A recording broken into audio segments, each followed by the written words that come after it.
Hello student, कैसे हैं आप सब। उम्मीद करता हूं आप सब अच्छे होंगे, मस्त होंगे, बेहतर होंगे, आपकी पढ़ाई बेहतर चल रही बच्चे लोग। और आज का जो हमारा टॉपिक है संयोजकता और आक्सीकरण संख्या में क्या डिफरेंस है, इसके बारे में हम आपको समझाना चाहते हैं।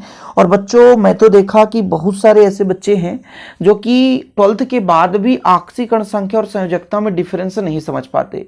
तो आज के इस लेक्चर में मैं गारंटेड कहता हूं, आपसे वादा करता हूं कि आप लोग कभी भी ये नहीं भूलोगे कि वास्तविक रूप से संयोजकता क्या है, आक्सीकरण संख्या क्या है। ओके, तो लेक्चर आप लोग यदि 11th क्लास के बच्चे हो तो इसके पहले के जो भी प्रीवियस लेक्चर हैं वो आपको प्लेलिस्ट में मिल जाएगा इस चैनल पे। इस चैनल को केवल 11th क्लास के लिए स्पेशल रूप से बनाया गया है, तो प्लीज अभी जाइए और देर किस बात की, फटाफट तैयार कर लीजिए। ओके, चलिए सबसे पहले बात करता हूं संयोजकता।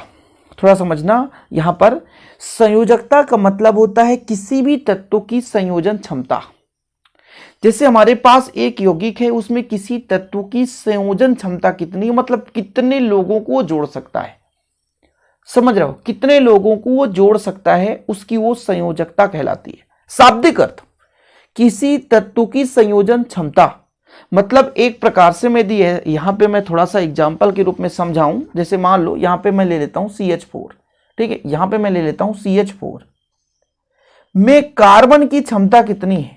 कार्बन की क्षमता मतलब कार्बन कितने हाइड्रोजन से जुड़ा हुआ है, मतलब कार्बन कितने हाइड्रोजन को जोड़ रखा है, 4। मतलब यहां पर कार्बन के पास क्षमता है 4। तो किसी भी तत्व के पास संयोजन की कितनी क्षमता है, उसकी संयोजकता कहलाती है। समझिएगा थोड़ा सा। आप कहोगे सर आक्सीकरण संख्या में भी ऐसा हो सकता है। नहीं नहीं, थोड़ा सा वेट करो, सब्र करो बेटा, सब समझ में आएगा। यदि आप आक्सीकरण संख्या और संयोजकता ही पढ़ने आए हो तो फिर थोड़ा सा समय देना पड़ेगा। जैसे मैं बच्चों एक एग्जाम्पल में कहता हूं CH3 और Cl में संयोजकता किसकी, कार्बन की।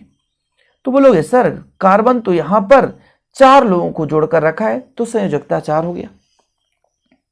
ठीक है, अब मैं यदि आपसे कह दूंगा कि आक्सीकरण संख्या निकालो, तो कार्बन का X कहोगे, हाइड्रोजन 3 है और क्लोरीन का -1 ऑक्सीडेशन नंबर इक्वल 0 बच्चों। तो यहां पर हो गया X + 2 = 0, तो X बराबर -2। देखो डिफरेंस, ये हमारा संयोजकता था और ये हमारा आक्सीकरण संख्या -2 हो गया। एक ही यौगिक में आक्सीकरण संख्या और संयोजकता दोनों में डिफरेंस है। संयोजकता और आक्सीकरण संख्या दोनों में डिफरेंस है भाई साहब। ये जो मैं संयोजकता की बात कर रहा हूं, तो किसी भी तत्व के पास कितनी क्षमता है जोड़ने के लिए। इस कार्बन के पास 4 क्षमता है, मतलब 4 एलिमेंट को जोड़ सकता है, तो उसकी संयोजन क्षमता ही संयोजकता कहला गई। लेकिन वास्तविक रूप से आक्सीकरण संख्या जो है ये आवेशों की एक प्रकार की संख्या है जो किसी भी परमाणु संयुक्त अवस्था में रखता है। कोई भी परमाणु संयुक्त अवस्था में रखता है, जैसे मान लीजिए कार्बन परमाणु है, संयुक्त अवस्था में ये आवेश को रख रहा है, नहीं -2 यहां पे चार्ज है, संयुक्त अवस्था में रख रहा है, -2 अवस्था में है। क्षमता इसकी 4 है, 4 को जोड़कर रख रहा है, लेकिन वास्तविक रूप से इसके पास जो आवेश कौन सा है, -2 है। -2 रखा है, समझ रहे हो ना, चीजें समझ रहे हो। -2 आवेश रखा है, यह रखा हुआ प्रतीत होता है, यह कहलाता है संयोजकता। क्या कहलाता है, संयोजकता। आक्सीकरण संख्या भी आप लोग समझ गए। आक्सीकरण संख्या अथवा आक्सीकरण अवस्था किसी तत्व की एक ऐसी अवस्था है जो उसके आक्सीकरण होने के पश्चात होता है या अपचयन होने के पश्चात होता है। अब थोड़ा सा संयोजकता देख लो। किसी भी तत्व की हाइड्रोजन अथवा हैलोजन के साथ संयोजन कर सकने की क्षमता उस तत्व की संयोजकता कहलाती है। यदि वह तत्व ऑक्सीजन से संयोग करता है तो उस तत्व के 2 परमाणुओं की ऑक्सीजन से संयोग करने की क्षमता उसकी संयोजकता कहलाती है। कुल मिलाकर के अभी ये समझो कि कितने एलिमेंट को जोड़ सकता है, कितने एलिमेंट को जोड़ सकता है। मतलब यदि ऑक्सीजन को जोड़ रहा है तो ऑक्सीजन के भाई साहब 2 इलेक्ट्रॉन ग्रहण करने की क्षमता होती है। तो जबकि कोई ऑक्सीजन को जोड़ेगा तो ऑक्सीजन को 2 इलेक्ट्रॉन देगा, ध्यान रखना, ये चीज आप समझ लो थोड़ा सा। मतलब यहां पर क्या कह रहा है, यदि कोई ऑक्सीजन से संयोग करता है तो उस तत्व के 2 परमाणु की ऑक्सीजन से संयोग करने की क्षमता उसकी संयोजकता कहलाएगी। कहने का मतलब ऑक्सीजन के बाह्यतम कोश में 2 इलेक्ट्रॉन की कमी होती है, तो 2 इलेक्ट्रॉन उसकी क्षमता होगी ग्रहण कराने की। भाई साहब कि 2 इलेक्ट्रॉन हम दे सकते हैं कि नहीं, तभी वो क्या करेगा, ऑक्सीजन के साथ संयोग करेगा। सिंपल है, समझो। ऑक्सीजन के बाह्यतम कोश में 6 इलेक्ट्रॉन, थोड़ा सा तो 2 इलेक्ट्रॉन की कमी है, तो 2 इलेक्ट्रॉन यदि वो दे सकता है तब उसकी वो संयोजन क्षमता होगी। अभी तो फिलहाल अभी इतना समझो कि किसी भी परमाणु जैसे यौगिक है उस यौगिक के किसी भी परमाणु का जो संयोजकता है वो उसकी क्षमता को व्यक्त करता है। जैसे कई सारे एग्जांपल हैं, देखो NH3 में H परमाणु कितने हैं 3, तो इसकी संयोजकता 3 हो जाएगी, तो N की संयोजकता 3 होती है। 3 क्षमता है उसके ग्रहण करने के लिए, हाइड्रोजन समझ रहे, संयोजन करने के लिए। P की संयोजकता 5 होगी, PCl5 बना सकता है, PCl5, तो 5 Cl परमाणु के संयोग करने की क्षमता, इसलिए यहां पर PCl5 में 5 फास्फोरस की संयोजकता है। यहां पर देखो Fe की संयोजकता 3, जैसे Fe2O3, आप कहोगे सर 3 ऑक्सीजन है, हाँ 3 ऑक्सीजन है भाई साहब, बिल्कुल 3 ऑक्सीजन है, तो यहां पर 2 हमारे पास क्या है, Fe2 है, तो फिर कैसे हो सकते हैं, Fe2 है तो फिर भाई साहब आधे आधे बढ़ने चाहिए, तो 3/2, ऐसा नहीं है, ऐसा नहीं है, क्योंकि यहां पे 2 इलेक्ट्रॉनों की आदान प्रदान हो रही है ना, इसलिए भाई साहब इसकी जो Fe है वो भाई साहब 3 संयोजकता रखेगी, ठीक है। 2 परमाणु 3 ऑक्सीजन परमाणु से संयोजन करने की क्षमता रखते हैं। एस ब्लॉक के तत्वों की संयोजकता उसके अंतिम कक्ष NS के इलेक्ट्रॉनों की संख्या के तुल्य होती है, मतलब बाह्यतम कोश में कितने इलेक्ट्रॉन है उसके ऊपर डिपेंड करता है। ऐसे पी ब्लॉक के तत्वों की अंतिम संयोजकता, ठीक है, और फिर बच्चों अंतिम संयोजकता किस पर डिपेंड करती है, जो हमारे पास अंतिम इलेक्ट्रॉन होते हैं NS NP इलेक्ट्रॉनों में संख्या को 8 में से घटा देने पर प्राप्त होती है। 8 में से यदि घटा देंगे तो उसकी संयोजकता आ जाएगी।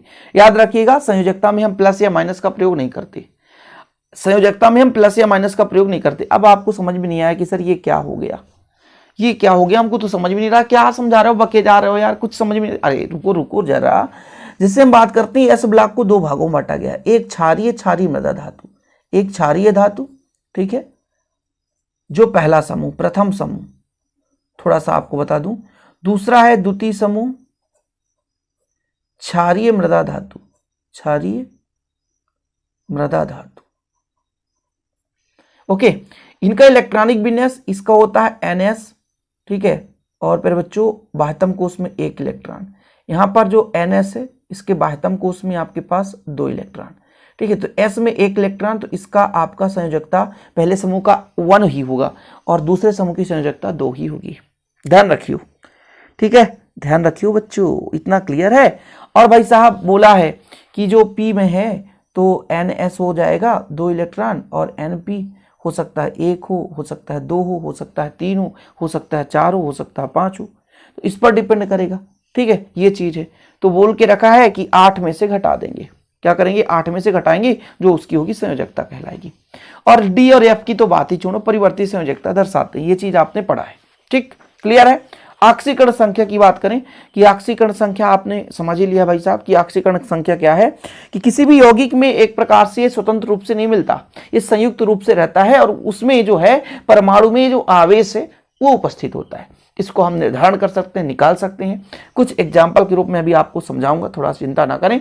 जो हमारा ऑक्सीकरण संख्या होता है ये धनात्मक भी होता है, ऋणात्मक भी हो सकता है, लेकिन जो हमारा संयोजकता होता है हमेशा पूर्णांक के रूप में होता है। जैसे मान लीजिए सोडियम ने 1 इलेक्ट्रॉन यहाँ पर त्याग दिया, ऑक्सीकरण इसका हो गया, तो यहाँ पर 1 इलेक्ट्रॉन क्या करा मेरे बच्चों, त्यागा है, त्यागने पर +1 आया, तो यहाँ पर इसकी जो संयोजकता है, यहाँ पर इसकी जो ऑक्सीकरण संख्या है वो कितनी हो गई, 1 हो गई, +1 हुई, ठीक है, +1 लिखेंगे हम, +1, लेकिन सोडियम की जो वास्तविक संयोजकता 1 होती है, लेकिन ऑक्सीकरण संख्या +1 आ गई, आवेश है, ठीक है।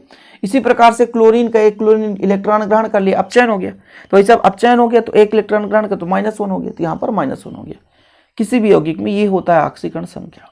उम्मीद करता हूं आप लोग समझ गए होंगे, ये चीज तो क्लियर हो गया होगा। अब थोड़ा सा एक चीज मैं आपको समझाऊंगा जो कि आपको थोड़ा सा मजा भी आएगा। जैसे बच्चों यहां पर मैं लेता हूं CH4